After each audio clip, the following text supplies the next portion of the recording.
வாங்க ஃபர்ஸ்ட் வந்து வண்டியில ஏறி உட்காடுறோம். ஏறி உட்கார்ந்த உடனே கிளச்லையும் பிரேக்லையும் கால் வச்சுட்டு நம்ம சீட்டை வந்து அதுக்கேற்ற மாதிரி நம்ம அட்ஜஸ்ட் பண்ணிக்கிறோம். முன்னாலேயோ பின்னாலேயோ நம்ம அட்ஜஸ்ட் பண்ணிக்கிறோம்.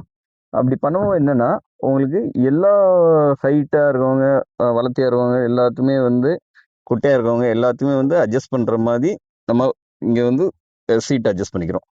சீட் அட்ஜஸ்ட் பண்ணும்போது பார்த்தீங்களா இந்த குதிங்கால் வந்து கீழே ஊண்டி பெடல்ல வந்து நம்ம கால் வந்து பதியணும். அந்த அளவுக்கு வந்து நமக்கு கரெக்டா இருக்கணும். இப்படி மேல தூக்கிக்கிட்டோ 2 பக்கம் இப்படி தூக்கிக்கிட்டோ வந்து நம்ம பண்ணோமாக்க நமக்கு கண்ட்ரோல் கிடைக்காது. கீழே குதிங்கால் ஊண்டிட்டு நம்ம வந்து பிரேக்ல கிளச்ல காலை வச்சுட்டு சீட்டை வந்து கம்ப்ளீட்டா நம்ம அட்ஜஸ்ட் பண்ணிக்கிறோம். ஓகேங்களா? அட்ஜஸ்ட் பண்ணிட்டு என்ன பண்றோம், ஃபர்தரா வந்து சீட் பெல்ட்டை வந்து நம்ம போடுறோம். இது வந்து அடுத்த ஸ்டெப். சீட் பெல்ட் வந்து நம்ம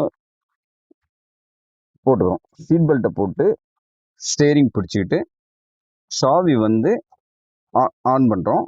ஆன் பண்ணிட்டு இக்னிஷன்ஸ் எல்லாமே எரியும்.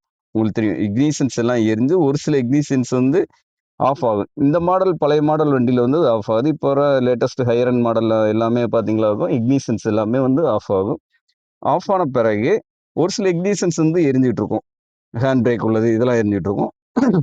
பண்ண பிறகு நம்ம வந்து ஃபுல் கிளச்சை மிதிச்சு வண்டி வந்து ஸ்டார்ட் பண்றோம்.